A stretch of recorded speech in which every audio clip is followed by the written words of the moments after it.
How's everybody doing today? Good. So this is actually the message I did in Rocky Mount when I spoke on the last day of Unleavened. So it's going to have some theme with that, but I still feel that it is appropriate for this time as we head into Pentecost, which is only 3 weeks away now. But I should be straightforward and honest with y'all. To tell you the inspiration of this message, I'd rather not, but there's too many people who will know the truth as soon as I get into it. So this message was inspired by a poem I wrote in 3rd or 4th grade, which kind of sounds cool, but it's really not that cool, because I hold before you now a copy of said poem, a copy because the original is kept safe, tucked away. Because one day it will be worth millions. But for whatever reason, they wanted all the kids in the class to make a book of poems, different types of poems and everything like that. And one of those poems was an address poem. And basically you take your address, you write it out, and you have to, for the numbers, you have to put a word that has that certain amount of syllables in it. And then for all the letters in there that spell out your address, you just have to put a word that supposedly describes you. That's what all this stuff is supposed to do. The word intelligent is in here, so I know it's not actually factual. But I just kind of threw words out there that would get this project done and over with. The hardest letter to deal with was O. It was used 3 times in 412 Johnstown Road. I'm not going to bore you or entertain y'all really with the entire poem, but we'll just start with the O's. I went odd and outrageous. Those two sound decent for that time especially. And then the third one, I got desperate. I'm pretty sure I just opened up the dictionary and picked a word, and that word is Onrush. So much so that when I look back at it a few years later, that I really just picked a random word, I really didn't honestly believe that Onrush was a word. Neither did my entire family. But it actually is. And I actually like the word a lot. Onrush. It means a strong, fast movement forward. A sudden development or appearance of something. And when we think back to this past season we just went through of Passover and the days of unleavened bread, that word is fitting. As we approach Passover and the days unleavened, we have that time of reflection, and we start to feel things. We start to feel an onrush of faith, onrush of belief. And as we take out the leavening of our house, preparing for the days of unleavened bread, we continue to feel this. But my question is, how long did that onrush of faith, of belief, that onrush movement, how long did it last? And when I talk about the word onrush, there is no one who shows a greater example of an onrush movement than Peter. Peter was the king of the onrush movement. And I want to take some time and look at a few examples of his that we can see these examples of onrush. If you want to, you can turn over to Matthew 24.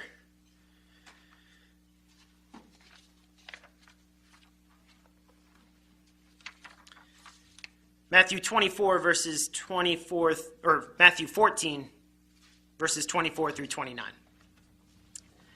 It says, "But the boat was now in the middle of the sea, tossed by the waves, for the wind was contrary. Now in the 4th watch of the night, Jesus went to them walking on the sea. And when the disciples saw him walking on the sea, they were troubled, saying, 'It is a ghost.' And they cried out for fear. But immediately Jesus spoke to them, saying, 'Be of good cheer, it is I.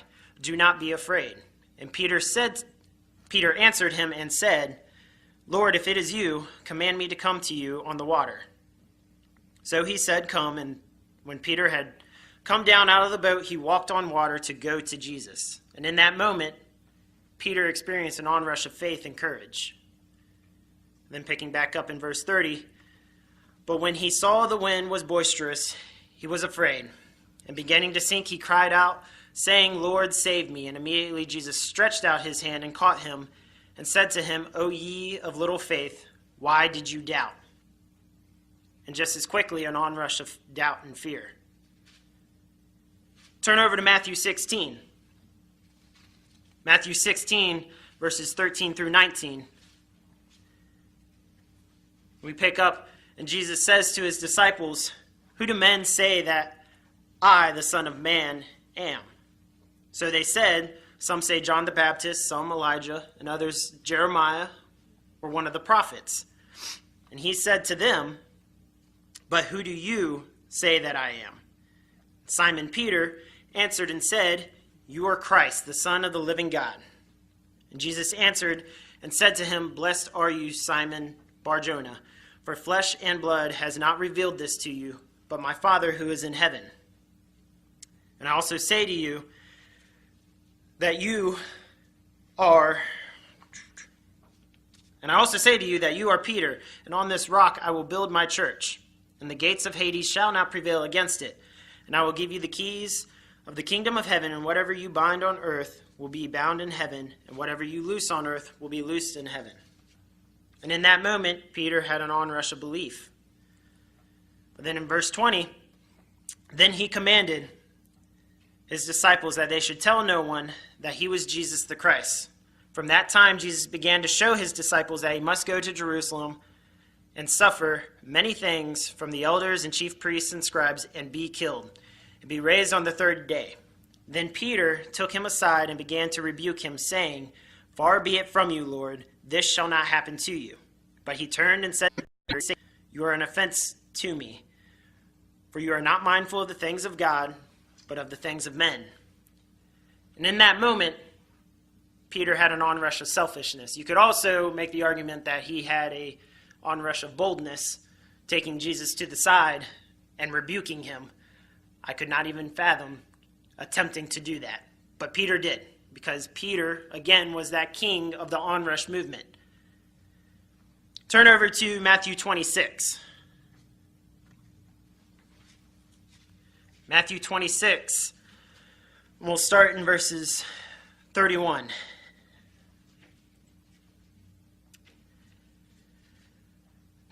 Then Jesus said to them, All of you will be made to stumble because of me this night. For it is written, I will strike the shepherd, and the sheep of the flock will be scattered. But after I have been raised, I will go before you to Galilee. Peter answered and said to him, Even if all are made to stumble because of you, I will never be made to stumble.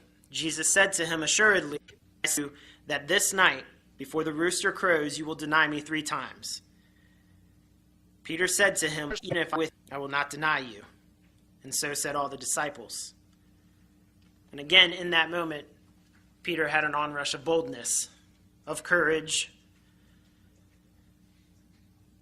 But again, it was short-lived. Picking back up in verse 69, it says, Now Peter sat outside the country yard, and a servant girl came to him, saying, You also were with Jesus of Galilee. But he denied it before them all, saying, I do not know what you are saying. And when he had gone out to the gateway, another girl saw him and said to those who were there, This fellow was also with Jesus of Nazareth. But again he denied with an oath, I do not know that man. And a little later, those who stood by came up and said to Peter, Surely you are also one of them, for your speech betrays you. Then he began to curse and swear, saying, I do not know the man. And immediately the rooster crowed. And in that moment, Peter had an onrush of fear. So much fear that he even changed his language, cursing and swearing, so that way he wouldn't be caught. And then in verse 75, and Peter remembered the words of Jesus, who had said to him, Before the rooster crows, you will deny me 3 times. So he went out and wept bitterly. And in that moment, Peter had an onrush of realization and of sadness. And we read these examples of Peter, and we know that's not the end of his story. He went on to be a great apostle and to be a great mover of Jesus Christ. But that was only through one thing, because Peter never turned away. That was one great thing about Peter, is he was stubborn as all get out. He always went back to Jesus. No matter how many times he was rebuked by Jesus, he always went back. We have to remember that in Job 5:17 and 18, it says, "Behold, happy is the man whom God corrects. Therefore do not despise the chastening of the Almighty, for he bruises, but he binds up. He wounds, but his hands make whole." We have to realize that every time that Peter had one of these moments of weakness, that Jesus not only chastised him, but also gave him the correction that would go with it. Because we see, Jesus did not tell him, "Oh, you of little faith," and just leave it at that. He told him, "Why did you doubt?"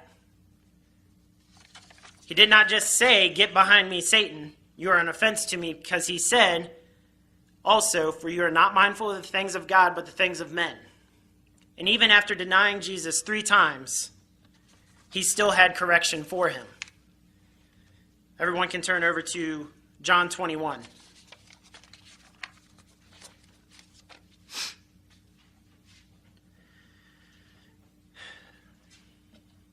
John 21, starting in verse 15, it says, "So when they had eaten breakfast, Jesus said to Simon Peter, 'Simon, son of Jonah, do you love me more than these?'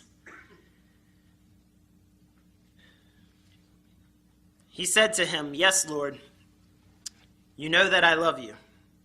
He said to him, 'Feed my lambs.' He said to him again a second time, 'Simon, son of Jonah, do you love me?' He said to him, 'Yes, Lord, you know that I love you.' He said to him, 'Tend my sheep.' He said to him a third time, 'Simon, son of Jonah, do you love me?'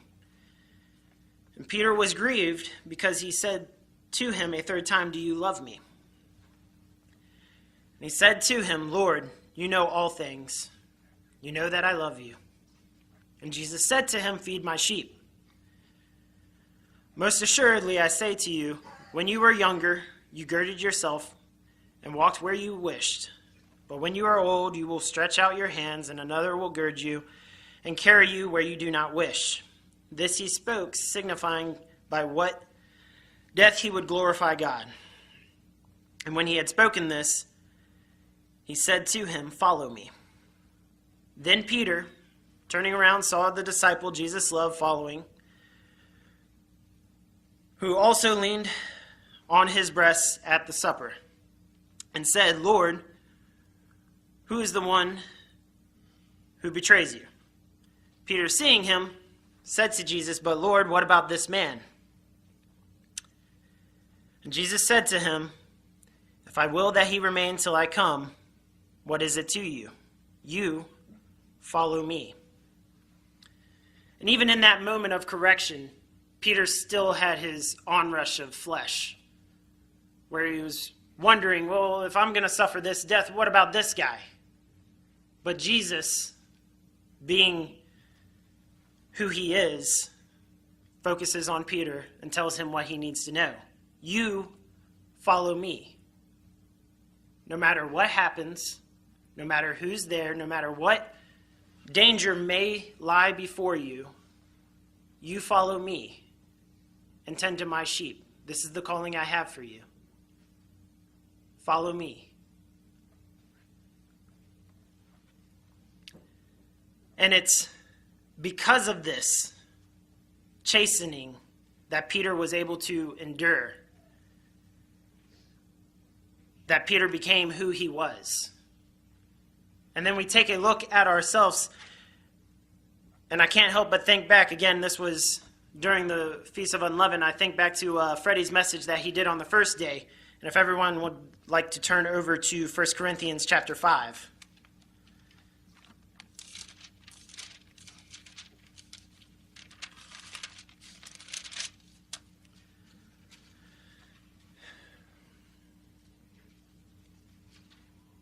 1 Corinthians chapter 5, verse 6 through 8 says, "Your glorying is not good. Do you not know that a little leaven leavens the whole lump?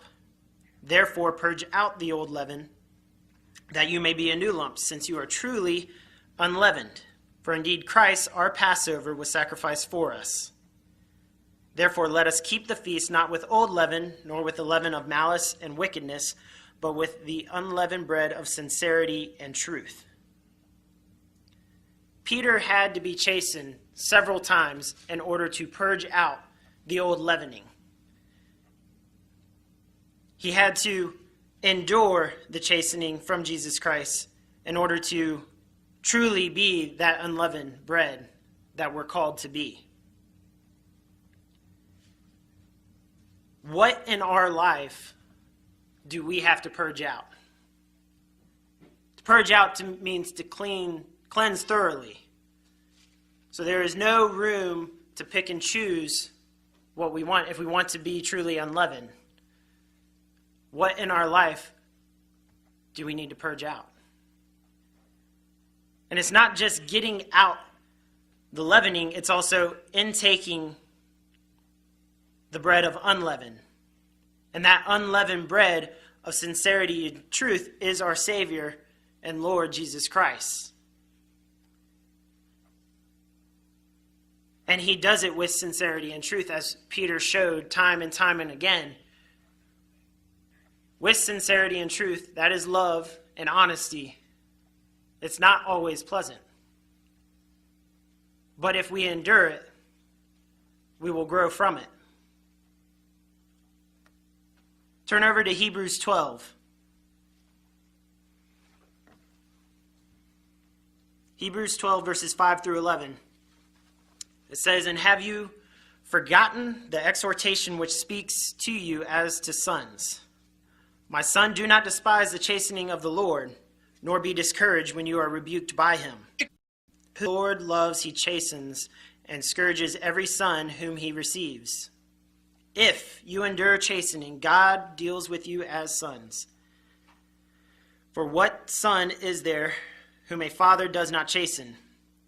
But if you are without chastening, of which all have become partakers, then you are illegitimate and not sons. Furthermore, we have had human fathers who corrected us, and we paid them respect.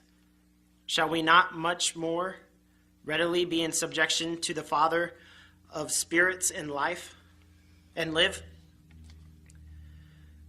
For they indeed for a few days chasten us and seem best to them, as seem best to them.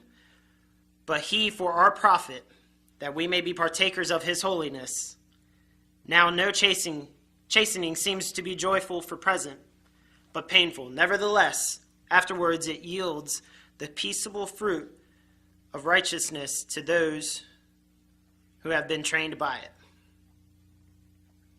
So again I say, do you not know that a little leaven leavens the whole lump? Therefore purge out the old leavening, that you may be a new lump, since you are truly unleavened. For indeed Christ, our Passover, was sacrificed for us. Therefore let us keep the feast not with the old leaven, nor with the leaven of malice and wickedness, but with the unleavened bread of sincerity and truth. Brothers and sisters, as we approach Pentecost, let us not forget what reflection and what we learned during the season of Passover and unleavened bread. Let us hold to that Onrush movement that happened then. Let us recognize what Jesus Christ wants us to purge out. Let him have his way with us to correct us with sincerity and truth, that we can be more like him. There is a reason that we're told not to conform to this world, but to be transformed by the renewing of our spirit and mind. That's because we have to intake that bread of sincerity and truth and be forever changed by it. Be transformed.